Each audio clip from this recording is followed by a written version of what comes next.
മക്കബായരുടെ രണ്ടാം പുസ്തകം അധ്യായം 14. അൽക്കിമൂസിൻ്റെ തന്ത്രം.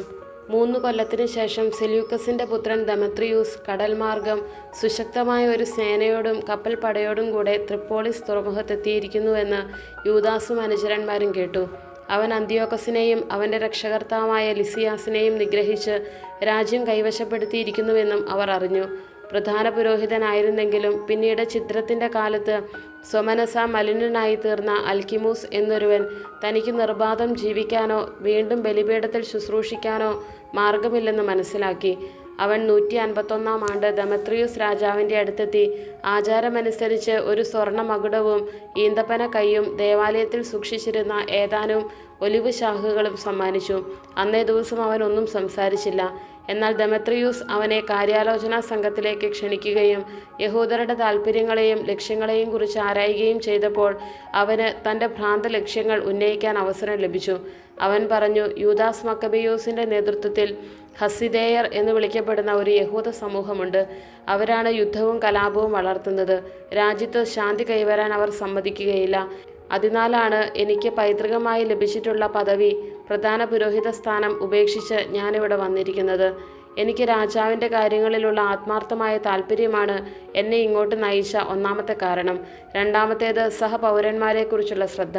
ഞാൻ മുൻപ് സൂചിപ്പിച്ച കൂട്ടരുടെ നിരുത്തരവാദപരമായ പ്രവൃത്തികൾ നിമിത്തം ഞങ്ങളുടെ രാജ്യം മുഴുവൻ ദുരിതത്തിലാണ്ടിരിക്കുന്നു.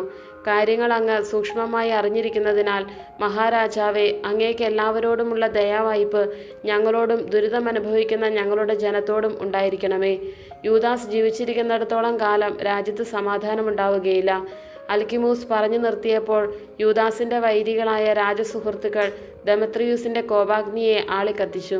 യൂദാസിനെ വധിച്ച് അവൻ്റെ അനുയായികളെ ചിതറിക്കാനും മഹത്തായ ദേവാലയത്തിൻ്റെ പ്രധാന പുരോഹിതനായി അൽക്കിമൂസിനെ പ്രതിഷ്ഠിക്കാനും വേണ്ടി ഗജസേനയുടെ നായകനായ നിക്കാനോറിനെ ദെമത്രിയൂസ് യൂദയായുടെ ഭരണകർത്താവായി നിയമിച്ചയച്ചു. യൂദാസിനെ ഭയന്ന് ഓടിപ്പോയ യൂദയായിലെങ്ങുമുള്ള വിജാതീയർ യഹൂദർക്ക് ഭവിക്കുന്ന അനർത്ഥങ്ങളും ആപത്തുകളും തങ്ങൾക്ക് ശ്രേയസ് വരുത്തുമെന്ന് വിചാരിച്ച് നിക്കാനോറിൻ്റെ പക്ഷം ചേർന്നു.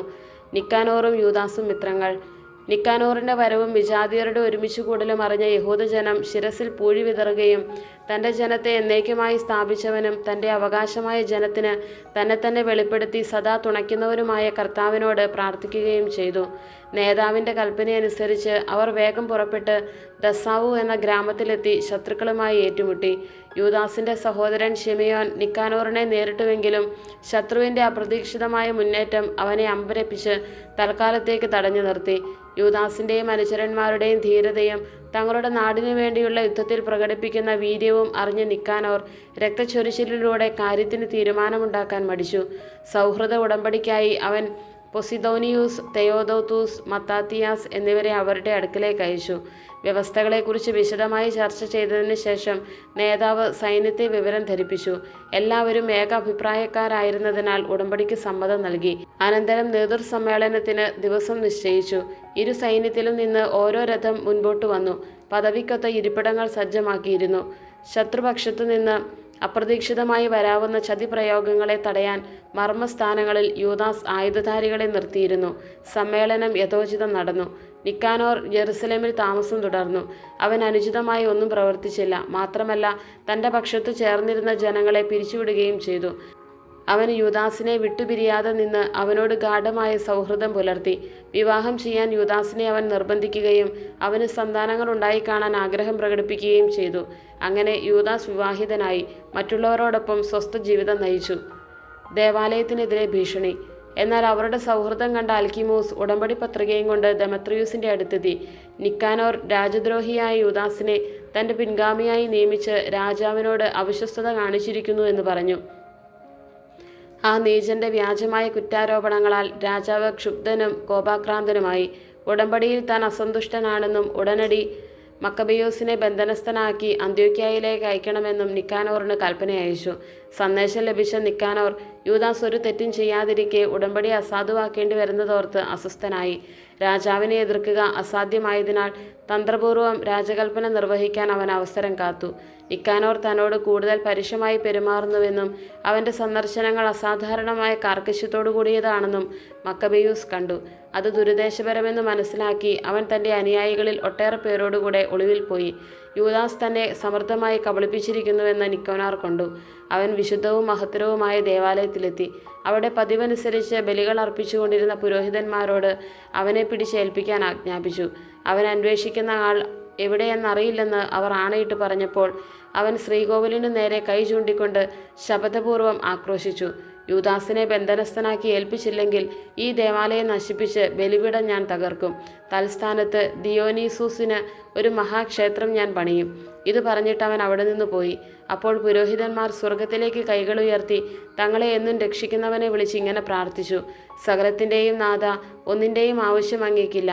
എങ്കിലും ഞങ്ങളുടെ ഇടയിൽ വസിക്കാൻ ഒരാലയമുണ്ടാകാൻ അങ്ങ് മനസ്സായി. സർവ്വപരിശുദ്ധിയുടെയും ഉടയവനായ കർത്താവെ, ഈയിടെ ശുദ്ധീകരണം കഴിഞ്ഞ ഈ ആലയത്തെ എന്നേക്കും അതിൻ്റെ പരിശുദ്ധിയിൽ സംരക്ഷിക്കണമേ. റാസിസിൻ്റെ മരണം. ജെറുസലേമിലെ ശ്രേഷ്ഠന്മാരിൽ ഒരുവനും ജനസ്നേഹിയും ജനസമ്മതനും യഹൂദരുടെ പിതാവെന്ന് വിളിക്കപ്പെടുന്നവനുമായ റാസിസിനെക്കുറിച്ച് ശത്രുക്കൾ നിക്കാനോറിൻ്റെ മുൻപാകെ കുറ്റാരോപണം നടത്തി.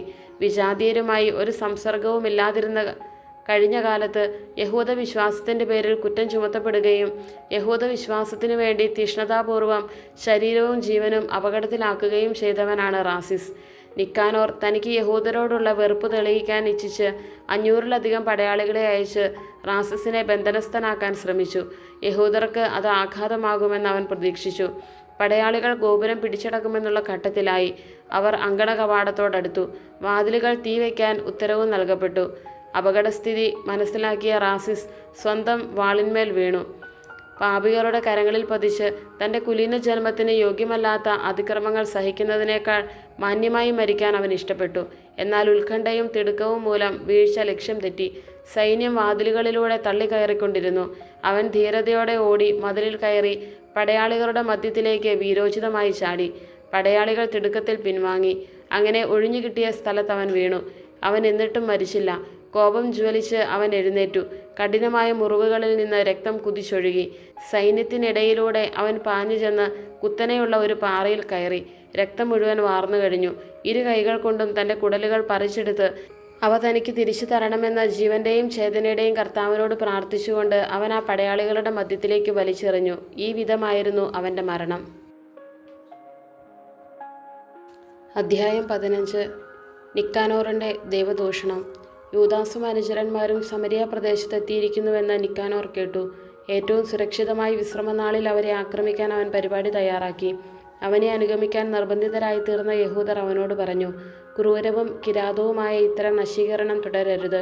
സർവദർശിയായവൻ മറ്റു ദിനങ്ങൾക്കുപരി ആദരിച്ച് ശുദ്ധീകരിച്ച ദിവസത്തെ നീ പൂജ്യമായി കരുതേണ്ടതാണ്.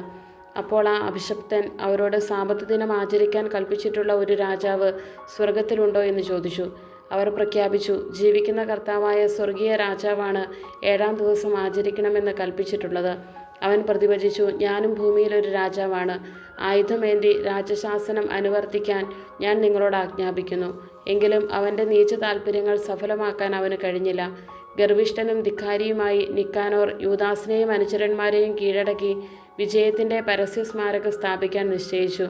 യൂദാസ് ധൈര്യം പകരുന്നു. മക്കബെയൂസ് കർത്താവിൻ്റെ സഹായം ലഭിക്കുമെന്നുള്ള വിശ്വാസത്തിൽ ഉറച്ചു നിന്നു. വിജാതിയരുടെ ആക്രമണത്തെ പേടിക്കരുതെന്നും സ്വർഗസ്ഥനായ സർവശക്തനിൽ നിന്ന് മുൻപ് ലഭിച്ചിട്ടുള്ള സഹായം അനുസ്മരിച്ച് വിജയം പ്രതീക്ഷിക്കണമെന്നും അവൻ തൻ്റെ അനുചരന്മാരെ ഉദ്ബോധിപ്പിച്ചു. നിയമത്തിൽ നിന്നും പ്രവാചകന്മാരിൽ നിന്നും വാക്യങ്ങൾ ഉദ്ധരിച്ച് അവൻ അവർക്ക് ധൈര്യം പകർന്നു. തങ്ങൾ വിജയം വരിച്ച യുദ്ധങ്ങൾ ഓർമ്മിപ്പിച്ചുകൊണ്ട് അവരെ പൂർവാധികം ഉത്തേജിപ്പിച്ചു. അവരിൽ വീര്യമുണർത്തുകയും വിജാതിയരുടെ വിശ്വാസവഞ്ചനയും വാഗ്ദാന ലംഘനവും ചൂണ്ടിക്കാട്ടുകയും ചെയ്തതിനു ശേഷം അവൻ അവർക്ക് സമുചിതമായ നിർദ്ദേശങ്ങൾ നൽകി. പരിചകളും കുന്തങ്ങളും നൽകിയ ശുഭപ്രതീക്ഷ കൊണ്ടെന്നതിനേക്കാൾ അവൻ തൻ്റെ ധീരവും ഉത്തേജകവുമായ വാക്കുകൾ കൊണ്ട് അവരോരോരുത്തരെയും ആയുധമണിയിച്ചു. വിശ്വാസ്യമായ ഒരു സ്വപ്നം അഥവാ ദർശനം വിവരിച്ച് അവൻ അവർക്ക് ഉന്മേഷം പകർന്നു. ഇതായിരുന്നു ദർശനം: കുലീനനും ഗുണവാനും വിനീതനും സൗമ്യനും ഉചിത ഭാഷയും ബാല്യം മുതലേ സൽക്കർമ്മനിരതനും മുൻപ് പ്രധാന പുരോഹിത പദവി അലങ്കരിച്ചവനുമായ ഓനിയാസ് കൈകൾ ഉയർത്തി യഹൂദ ജനതയ്ക്കു വേണ്ടി പ്രാർത്ഥിക്കുകയായിരുന്നു. അതേസമയം മറ്റൊരാൾ, നരചൂടിയ, അന്തസ്സുറ്റ, പ്രൗഢിയും ആജ്ഞാശക്തിയും തികഞ്ഞ ഒരാൾ അവിടെ പ്രത്യക്ഷപ്പെട്ടു. അപ്പോൾ ഓനിയാസ് പറഞ്ഞു, സഹോദരരെ സ്നേഹിക്കുകയും ജനത്തിനും നഗരത്തിനും വേണ്ടി ദീർഘമായി പ്രാർത്ഥിക്കുകയും ചെയ്യുന്നവൻ ദൈവത്തിൻ്റെ പ്രവാചകനായ ജെറമിയ ആണിത്. ജെറമിയ വലത്തുകരം നീട്ടി യൂദാസിന് ഒരു സുവർണ ഖഡ്ഗം നൽകിക്കൊണ്ട് പറഞ്ഞു, ഈ വിശുദ്ധ ഖഡ്ഗം സ്വീകരിക്കുക. ദൈവത്തിൽ നിന്നുള്ള സമ്മാനമാണിത്. ഇതുകൊണ്ട് നീ എതിരാളികളെ നിഗ്രഹിക്കും. നിക്കാനോറിൻ്റെ പതനം. വീര്യവും പൗരുഷവും പകരുന്ന യൂദാസിൻ്റെ ശ്രേഷ്ഠമായ വാക്കുകളാൽ ഉത്തേജിതരായ യുവാക്കൾ പാളയമടിച്ചു കിടക്കാതെ എതിരാളികളെ നേരിടാനും കാര്യത്തിന് തീരുമാനമുണ്ടാക്കാനും ഉറച്ചു. എന്തെന്നാൽ നഗരവും ശ്രീകോവിലും ദേവാലയവും അപകടസ്ഥിതിയിലായിരുന്നു. അവരുടെ പ്രഥമവും പ്രധാനവുമായ ഉത്കണ്ഠ പ്രതിഷ്ഠിക്കപ്പെട്ട ദേവാലയത്തെക്കുറിച്ചായിരുന്നു. തങ്ങളുടെ ഭാര്യമാർ, കുട്ടികൾ, സഹോദരർ, ബന്ധുജനങ്ങൾ എന്നിവരെക്കുറിച്ച് അവർ അത്രയ്ക്ക് ഉത്കണ്ഠിതരായിരുന്നില്ല. നഗരത്തിൽ തന്നെ കഴിയാൻ നിർബന്ധിതരായവർക്ക് തുറന്ന സ്ഥലത്ത് വെച്ച് യുദ്ധം ചെയ്യുന്നവരെക്കുറിച്ചുണ്ടായിരുന്ന ആകുലത ഒട്ടും കുറവായിരുന്നില്ല. എല്ലാവരും നിർണായക നിമിഷം കാത്തിരിക്കവേ ശത്രുസൈന്യം യുദ്ധസന്നദ്ധമായി സമീപത്തെത്തിക്കഴിഞ്ഞു. തന്ത്രപ്രധാനമായ സ്ഥാനങ്ങളിൽ ആനകളെയും പാർശ്വങ്ങളിൽ കുതിരപ്പടയെയും അവർ നിർത്തി. ആ സേനാവ്യൂഹവും വിവിധ തരത്തിലുള്ള ആയുധങ്ങളും ആനകളുടെ ഭീകരതയും ദർശിച്ച മക്കബെയൂസ് സ്വർഗത്തിലേക്ക് കൈകൾ ഉയർത്തി അത്ഭുതങ്ങൾ പ്രവർത്തിക്കുന്ന കർത്താവിനെ വിളിച്ചപേക്ഷിച്ചു. എന്തെന്നാൽ കർത്താവ് ആയുധങ്ങളാലല്ല, സ്വന്തം നിശ്ചയപ്രകാരമാണ് അർഹിക്കുന്നവർക്ക് വിജയം നേടിക്കൊടുക്കുന്നതെന്ന് അവൻ അറിഞ്ഞിരുന്നു. അവിടുത്തെ വിളിച്ചവൻ പ്രാർത്ഥിച്ചു, കർത്താവെ, യൂദാ രാജാവായിരുന്ന ഹെസക്കിയായുടെ കാലത്ത് അങ്ങ് ദൂതനെ അയക്കുകയും സെന്നാകെരീബിൻ്റെ പാളയത്തിൽ അവൻ 1,85,000 പേരെ സംഹരിക്കുകയും ചെയ്തു. സ്വർഗാധിനാഥ, ഞങ്ങൾക്ക് മുന്നോടിയായി ഭയവും സംഭ്രാന്തിയും പരത്താൻ ഒരു ഉത്തമ ദൂതനെ ഇപ്പോൾ അയക്കണമേ. അവിടുത്തെ വിശുദ്ധ ജനത്തിനെതിരായി വരുന്ന ഈ ദൈവദൂഷകരെ അങ്ങയുടെ ഭുജബലത്താൽ തകർക്കണമേ. ഈ വാക്കുകളോടെ യൂദാസ് പ്രാർത്ഥന അവസാനിപ്പിച്ചു. നിക്കാനോറും കൂട്ടരും കാഹളങ്ങളോടും പോർവിളികളോടും കൂടെ മുന്നേറി. യൂദാസും അനുചരന്മാരും ദൈവത്തെ വിളിച്ച് പ്രാർത്ഥിച്ചുകൊണ്ട് ശത്രുവിനെ നേരിട്ടു. കൈകൾ കൊണ്ട് യുദ്ധം ചെയ്യുകയും ഹൃദയം കൊണ്ട് ദൈവത്തോട് പ്രാർത്ഥിക്കുകയും ചെയ്തുകൊണ്ട് 35,000-ൽ കുറയാത്ത ആളുകളെ അവർ കൊന്നൊടുക്കി. ദൈവത്തിൻ്റെ ഈ പ്രത്യക്ഷ സഹായം അവരെ ആഹ്ലാദഭരിതരാക്കി. അവർ യുദ്ധം കഴിഞ്ഞ് ആനന്ദത്തോടെ മടങ്ങിപ്പോകുമ്പോൾ നിക്കാനോർ പടച്ചട്ടയോടുകൂടി മരിച്ചു കിടക്കുന്നത് കണ്ടു. ഉടനെ അട്ടഹാസവും ആരവവും ഉയർന്നു. സകലത്തിൻ്റെയും അധിപനായ കർത്താവിനെ സ്വന്തം ഭാഷയിൽ അവർ വാഴ്ത്തി സ്തുതിച്ചു. ശരീരവും ആത്മാവും സഹോദരരുടെ സംരക്ഷണത്തിനു വേണ്ടി ഒഴിഞ്ഞുവെച്ച തൻ്റെ നാട്ടുകാരോട് സവിശേഷമായ സൗഹൃദം പുലർത്തിയിരുന്ന യൂദാസ് നിക്കാനോറിൻ്റെ ശിരസ്സും കൈയും ഛേദിച്ച് ജെറുസലേമിലേക്ക് കൊണ്ടുപോകാൻ അവരോട് ആജ്ഞാപിച്ചു. അവൻ അവിടെ എത്തി ജനത്തെ വിളിച്ചുകൂട്ടി. പുരോഹിതന്മാരെ ബലിപീഠത്തിൻ്റെ മുൻപിൽ കൊണ്ടുവന്നു. കോട്ടയിലായിരുന്നവരെ ആളയച്ചു വരുത്തി. നീചനായ നിക്കാനോറിൻ്റെ തലയും സർവശക്തൻ്റെ ഭവനത്തിനെതിരെ ആ ദേവദൂഷകൻ ഗർവോടെ നീട്ടിയ കരവും അവൻ അവരെ കാണിച്ചു. അവൻ ദുഷ്ടനായ നിക്കാനോറിൻ്റെ നാവ് ഛേദിച്ചു. അത് കഷണങ്ങളാക്കി പക്ഷികൾക്ക് ഇട്ടുകൊടുക്കുമെന്നും അവൻ്റെ ഭോഷത്വത്തിൻ്റെ പ്രതിഫലങ്ങൾ ദേവാലയത്തിൻ്റെ മുൻപിൽ കെട്ടിത്തൂക്കുമെന്നും യൂദാസ് പറഞ്ഞു.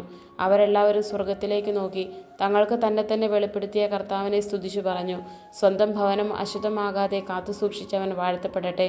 കർത്താവിൽ നിന്ന് ലഭിച്ച സഹായങ്ങളുടെ പ്രത്യക്ഷ തെളിവായി യൂദാസ് നിക്കാനോറിൻ്റെ ശിരസ് കോട്ടയുടെ മുകളിൽ തൂക്കി. ഈ ദിനം ഒരിക്കലും വിസ്മൃതിയിലാണ്ടു പോകരുതെന്നും സുറിയാനി ഭാഷയിൽ ആദാർ എന്ന് വിളിക്കപ്പെടുന്ന 12-ാം മാസത്തിലെ മൊർദെഖായി ദിനത്തിൻ്റെ തലേനാളായ 13-ാം ദിനം ആഘോഷപൂർവ്വം കൊണ്ടാടണമെന്നും പൊതുസമ്മതപ്രകാരം അവർ നിശ്ചയിച്ചു. ഉപസംഹാരം. ഇങ്ങനെ നിക്കാനോറിൻ്റെ കഥ അവസാനിച്ചു. അന്നു മുതൽ നഗരം ഹെബ്രായരുടെ കൈവശമാണ്. ഞാനും കഥ ഇവിടെ അവസാനിപ്പിക്കുന്നു. അത് നന്നായി കാര്യമാത്ര പ്രസക്തമായി അവതരിപ്പിച്ചിട്ടുണ്ടെങ്കിൽ ഞാൻ കൃതാർത്ഥനാണ്. അവതരണം അവിദഗ്ധമോ ഇടത്തരമോ ആയി പോയെങ്കിൽ ഇത്രയേ എനിക്ക് പരമാവധി ചെയ്യാൻ കഴിഞ്ഞുള്ളൂ. വെള്ളം ചേർക്കാത്ത വീഞ്ഞോ വെള്ളം മാത്രമോ കുടിക്കുക ഉപദ്രവകരമാണ്. വെള്ളം ചേർത്ത വീഞ്ഞ് മധുരവും സ്വാദേറിയതുമാണ്, ആനന്ദദായകമാണ്. അതുപോലെയാണ് കഥാകഥന രീതി വായനക്കാരനെ ആഹ്ലാദിപ്പിക്കുന്നതും. ഞാൻ ഉപസംഹരിക്കുന്നു.